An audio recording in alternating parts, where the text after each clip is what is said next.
Hello everyone, I am Shivani and welcome to Civil Series. आजचा video हा BMC सब engineer साठी जी काही revision करायची आहे त्याच्या प्लॅनिंग रिलेटेड आहे. आपण सगळ्यांनी आतापर्यंत भरपूर अभ्यास केलेला आहे, सगळा सिलेबस कव्हर केलेला आहे, सगळे 12 जे टेक्निकल जे सब्जेक्ट्स आहेत ते कंप्लीट केलेले आहेत. पण या शेवटच्या 15 दिवसांमध्ये रिव्हिजन कशा प्रकारे करायची आहे हे आपल्याला लक्षात येत नाहीये. असंच हे रिव्हिजन कसं करायचे हे हिलाही लक्षात येत नाहीये. मग हिनं मला विचारलं की मी प्लॅनिंग कशी करू, मी कशी प्लॅनिंग केली तर माझं रिव्हिजन कंप्लीट होईल, रिव्हिजन माझं सिलेबसचं पूर्ण कंप्लीट होईल, MCQs पूर्ण कंप्लीट होतील, करंट अफेअर सुद्धा होईल आणि रिझनिंग सुद्धा होईल. अशा प्रकारे सगळी रिव्हिजन मला करायची आहे आणि त्याच्यासाठी मला एक प्लॅनिंग सांग. तर ही प्लॅनिंग मी तिलाही सांगितली आहे आणि तुम्हालाही सांगणार आहे. ती प्लॅनिंग तिला सांगितल्यानंतर ती तर खुश झालीच, आता तुम्ही सुद्धा खुश व्हा. BMC सब इंजिनियर साठी आपण रिवाइज करणार आहोत. ठीक आहे, सांगते रिवाइज कसं करायचंय ते. तर हाऊ टू रिवाइज त्याच्यासाठी काही 4 स्टेप मी इथे दिलेल्या आहेत. त्या 4 स्टेप मध्ये पहिली आहे डिवाइड, दुसरी स्टेप आहे पेअर, तिसरी स्टेप आहे रीड अँड रेकॉल, फोर्थ स्टेप आहे रेकॉर्ड अँड लिसन. आता या 4ही स्टेप वापरून आपल्याला काय करायचंय, रिव्हिजन कसं करायचंय हे डिसाइड करायचंय.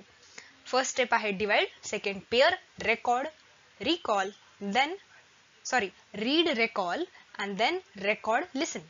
ठीक आहे. आता त्यासाठी तुम्हाला काय करायचंय, एक ब्लँक व्हाईट पेज घ्या.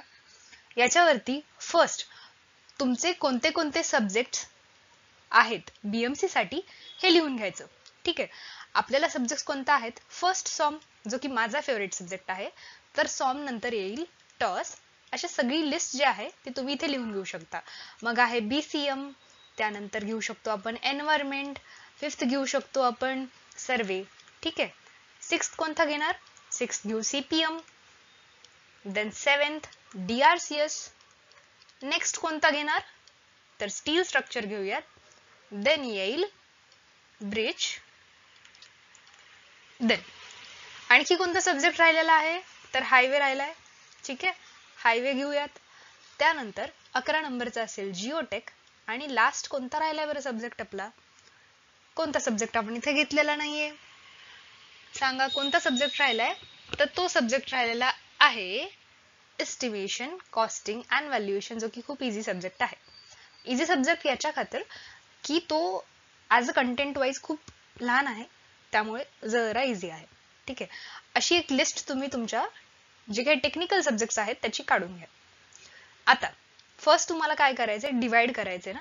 तर डिवाइड असे करा की जे तुम्हाला खूप हार्ड सब्जेक्ट वाटतायत आणि जे तुम्हाला खूप खूप नाही पण त्या हार्ड सब्जेक्ट पेक्षा थोडेसे मॉडरेट लेवलचे किंवा थोडे इझी वाटतात असे सब्जेक्ट डिवाइड करायचे आहेत. आता मी डिवाइड करतेय माझ्या जसं की माझं कन्सिडरेशन आहे त्याप्रमाणे मी डिवाइड करते. जसं तुम्हाला ते सब्जेक्ट्स आहेत तसं तुम्ही डिवाइड करू शकता. ठीक आहे.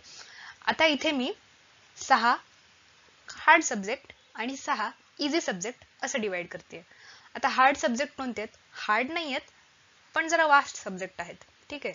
सॉम घेऊयात, त्यानंतर एन्व्हायरमेंट, हायवे, आणखी कोणता सब्जेक्ट असेल तर इथे आपण ऍड करू सर्वे, मग करू जिओटेक आणि मग करू BCM. ठीक आहे. हे सब्जेक्ट हार्ड नाही आहेत पण कन्सेप्ट वाईज किंवा कंटेंट वाईज खूप जास्त आहेत, मोठे आहेत. आणि सेकंड डिवाइड करूयात आपण एस्टिमेशन, कॉस्टिंग, व्हॅल्युएशन, त्यानंतर CPM घेऊयात, मग घेऊयात स्टील स्ट्रक्चर, DRCS, ब्रिज आणि लास्ट कोणता राहिलेला आहे तर टॉस राहिला. ठीक आहे. आता मी हे डिवाइड याच्यानुसार केले आहेत की कशाचा कंटेंट जास्त आहे आणि कशाचा कंटेंट थोडा कमी आहे. हा, स्टील स्ट्रक्चर आणि DRCS चा कंटेंट पण जास्तच आहे, पण ठीक आहे आपण इथे ॲज अ सिलेबस वाईज थोडासा कमी कंटेंट आहे की जे वरचे 6 सब्जेक्ट घेतले त्याच्यापेक्षा. तर हे डिवाइड केलंय मी ॲज अ कंटेंट वाईज. तुम्ही डिवाइड करू शकता की तुमच्यासाठी कोणते हार्ड सब्जेक्ट आहेत आणि कोणते इझी सब्जेक्ट आहेत किंवा मॉडरेट सब्जेक्ट आहेत. त्यानंतर सेकंड करायचे आपल्याला पेअर. ठीक आहे, पेअर करायचं आहे. आता आपल्याकडे 15 दिवस राहिलेले आहेत. या 15 दिवसांमध्ये आपल्याला रिव्हिजन करायची आहे. या 15 दिवसांमध्ये काय करायचं, फर्स्ट 10 डेज मध्ये एक थोडी वास्ट रिव्हिजन करायची आहे, ठीक आहे, आणि उरलेल्या 5 दिवसांमध्ये क्विक वाली रिव्हिजन करायची आहे. आता त्यासाठी तुम्हाला सब्जेक्ट्स पेअर करायचे आहेत. म्हणजे सॉम सोबत तुम्ही कोणता घेऊ शकता, इझी वाला घेऊ शकता कोणताही, एस्टिमेशन, कॉस्टिंग, व्हॅल्युएशन. मग एन्व्हायरमेंट साठी सोबत सीपीएम घेऊ शकता, हायवे सोबत स्टील स्ट्रक्चर, सर्वे सोबत DRCS, जिओटेक सोबत ब्रिज आणि बिल्डिंग कन्स्ट्रक्शन मटेरियल सोबत टॉस, असे सब्जेक्ट घेऊ शकता. असं तुम्हाला पेअर करायचं आहे, ठीक आहे. पेअरिंग झाली त्या सब्जेक्ट्सची. त्यानंतर डेट डिसाईड करायचे आहेत की कोणत्या डेटला तुम्हाला कोणते 2 सब्जेक्ट कंप्लीट करायचे आहेत. आता त्या सब्जेक्ट मधलं काय कंप्लीट करायचं आहे, तर फर्स्ट कोणत्याही 2 सब्जेक्ट तुम्ही घेतलेले आहेत, या 2 सब्जेक्टचे फर्स्ट तर काय करायचे, 1 तासामध्ये याचे फॉर्म्युले रिवाइज करून घ्यायचे आहेत, ठीक आहे. फॉर्म्युले रिवाइज करून घ्यायचे. फॉर्म्युले रिवाइज कसे करायचे, फर्स्ट आपल्याला तो फॉर्म्युला आला पाहिजे, ठीक आहे. आता फॉर एक्झाम्पल कॉस्ट स्लोपचा फॉर्म्युला आहे, ठीक आहे. कॉस्ट स्लोपचा फॉर्म्युला काय असतो, तर CC minus CN divided by TN minus TC, ठीक आहे. हा कॉस्ट स्लोप साठी फॉर्म्युला आहे CPM मधला. पण फक्त एवढा फॉर्म्युला करून बास होते का, तर नाही. आपल्याला CC म्हणजे काय माहित पाहिजे, CN म्हणजे काय माहित पाहिजे, TN काय आहे, TC काय आहे, ठीक आहे. या रिलेटेड आपल्याला माहित पाहिजे. अशा रीतीने आपल्याला फॉर्म्युला रिवाइज करायचा आहे. फॉर एक्झाम्पल जर एक्सपेक्टेड टाइम आपण काढतो, ठीक आहे, तर तो काय असणार आहे, optimistic time plus 4 times of most likely time then pessimistic time divided by 6.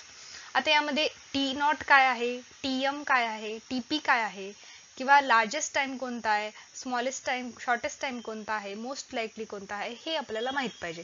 तेव्हा आपण हा फॉर्म्युला न्यूमेरिकल्स मध्ये पुट करू शकतो, तर यूज करू शकतो, ठीक आहे. फक्त फॉर्म्युला पाठ करणं सोडून द्या. त्या फॉर्म्युला मधले जे काही पॅरामीटर्स आहेत त्याचं डिटेल एक्सप्लेनेशन सुद्धा आपल्या जवळ हवं. तर फॉर्म्युला आपल्याला रिवाइज करायचे आहेत. प्रत्येकच फॉर्म्युला रिवाइज करायचा आहे का, तर नाही. आतापर्यंत तुम्ही बरेचसे MCQ सॉल्व्ह केलेले आहेत आणि त्यावरून तुम्हाला हे तर लक्षात आलेलं असेल की कोणता फॉर्म्युला इम्पॉर्टंट आहे, कोणत्या फॉर्म्युल्यावर न्यूमेरिकल विचारतात किंवा कोणत्या फॉर्म्युल्यावर थेरॉटिकल क्वेश्चन सुद्धा विचारतात. थेरॉटिकल क्वेश्चन म्हणजे कसा, आता एक आपण इथे घेऊयात की K हा काय आहे, कोएफिशियंट ऑफ परमियाबिलिटी आहे.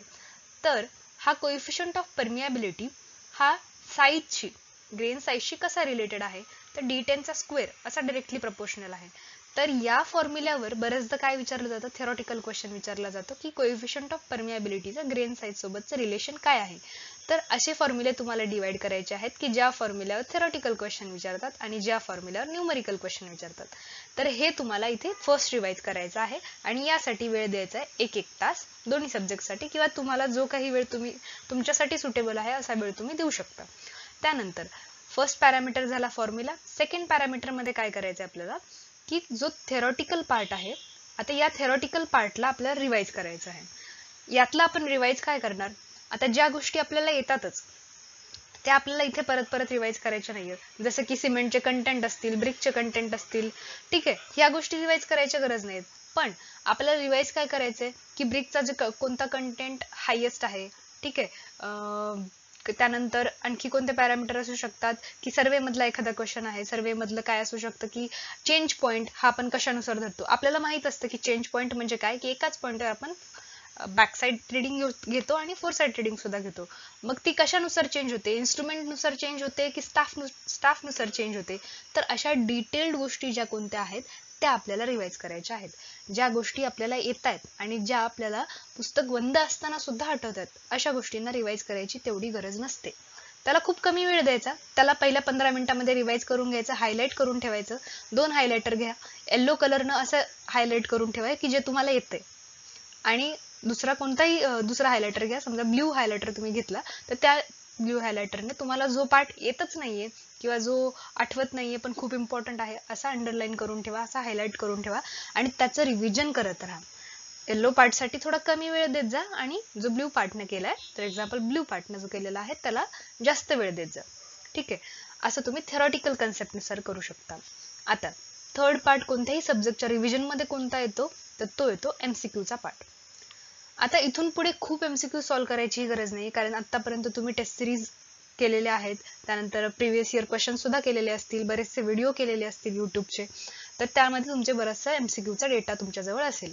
आता या MCQचा डेटा जेव्हा तुम्ही MCQ सॉल्व्ह करत होता त्यातलं काही इम्पॉर्टंट पार्ट म्हणजे काही नवीन फॉर्म्युलेज असतील, काही नवीन थेरॉटिकल कन्सेप्ट असतील जे तुम्ही तुमच्या नोटबुकमध्ये लिहिलेले नव्हते, असा पार्ट तुम्ही सेपरेटली MCQचा बनवलेला असेल असं मी गृहीत धरते.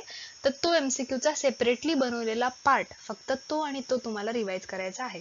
परत MCQ सॉल्व्ह करण्याकडे वापस जाऊ नका, कारण की तोच वेळ परत जातो. कारण की आपल्याला एक आयडिया आलेली असते की कशा प्रकारचा MCQ तिथे येणार आहे, हे आपण सॉल्व्ह केलंय आणि जो पार्ट येत नाहीये जो लिहिलेला आहे तो पार्ट आपल्याला रिवाइज करायचा आहे.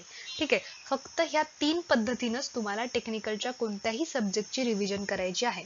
आता याच्या व्यतिरिक्त बाकी कोणत्याही गोष्टीला वेळ देऊ नका, कारण की देऊ शकता तुमच्याजवळ वेळ असेल, तुमचं खूप रिव्हिजन झालेलं असेल तर देऊही शकता, पण ज्यांचं काहीच रिव्हिजन झालेलं नाहीये आणि जे आत्ताच रिव्हिजनला स्टार्ट करतात त्यांनी फक्त या 3 स्टेप रिव्हिजनच्या फॉलो करा.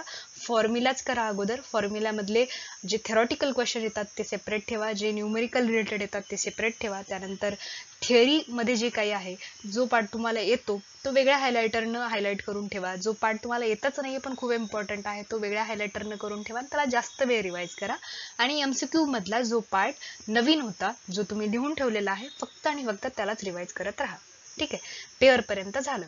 आता थर्ड स्टेप काय होती? थर्ड स्टेप होती रीड अँड रिकॉल. ठीक आहे. म्हणजे तो पार्ट वाचायचा आणि तो पार्ट परत रिकॉल सुद्धा करायचा. कधी कधी काय होतं, आपण जेव्हा फक्त नोटबुक मधलं बघतो आणि वाचतो तेव्हा वाटतं आपल्याला की आपल्याला हा पार्ट लक्षात राहिलेला आहे, पण काय होतं आपण जेव्हा दुसऱ्या कन्सेप्टवर जातो किंवा दुसऱ्या सब्जेक्टवर जातो तो पहिला आपल्याला तो पॉइंट जो आहे तो आठवत नाही. ठीक आहे. तो जेव्हा तेव्हा वाचणार आपण तेव्हा तो रिकॉल सुद्धा करायचा. आणि जेव्हा कधी दुसरा सब्जेक्ट करताय, जर सब्जेक्टमध्ये थोडंफार बोर झालं तर कोणताही सब्जेक्ट जो तुम्ही आदल्या दिवशी केलेला आहे त्या सब्जेक्ट मधला ते पेजेस ओपन करायचे आणि जे तुम्ही डिफरंट हायलायटरनं म्हणजे हार्ड जे कन्सेप्ट आहेत, जे इम्पॉर्टंट आहेत आणि हार्ड आहेत असे जे हायलाइट करून ठेवलेले आहेत फक्त ते एकदा रिवाइज करून घ्यायचे. मग रिवाइज मध्ये तुम्ही असंही करू शकता की एकदा ते वाचून घेऊ शकता किंवा मग नोटबुक बंद करून आठवू सुद्धा शकता. ठीक आहे. अशा प्रकारे करायचं आहे. काही जणांना ही मेथड खूप हार्ड जाते, त्यांना आठवतच नाही, तर त्यांच्यासाठी फोर्थ मध्ये काय करणार तुम्ही की रेकॉर्ड करायचं. आता ज्या गोष्टी तुम्हाला येतच नाहीये त्या तुम्ही रेकॉर्ड करून ठेवा. ठीक आहे. जसं की कुठे कुठे आहे की कॉम्प्रेशन आणि टेन्शन मेंबर साठी काही लिमिटिंग व्हॅल्यूज दिलेल्या आहेत की 16T और 200 mm अशा टाईपच्या ज्या काही व्हॅल्यूज आहेत की आपल्याला आठवत नाहीत किंवा कन्फ्यूज होतात. किंवा पीच साठी डिस्टन्स काय आहे 2.5D.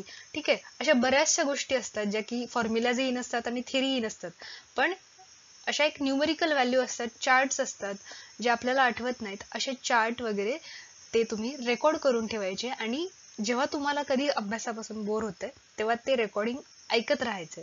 आणि ते रेकॉर्डिंग असं करायचं की तुम्ही कोणाला तरी शिकवताय अशा पद्धतीने ते रेकॉर्ड करून ठेवा आणि ते ऐकत जा. ठीक आहे. या स्टेप तुम्ही रिव्हिजन साठी फॉलो करा. आणि सगळ्यात महत्वाची टिप की इथून पुढे एक्स्ट्रा काहीही करू नका. जे तुमच्याकडे आत्तापर्यंत कलेक्ट झालेलं आहे, जे तुमच्याकडे आत्तापर्यंत आहे, फक्त आणि फक्त त्याच गोष्टींना रिवाइज करत राहा. आणि रिव्हिजन ही किमान तुमची मिनिमम दोनदा तरी आत्तापर्यंत या 15 दिवसात व्हायला हवी. ठीक आहे. आणि रिव्हिजन करत राहा.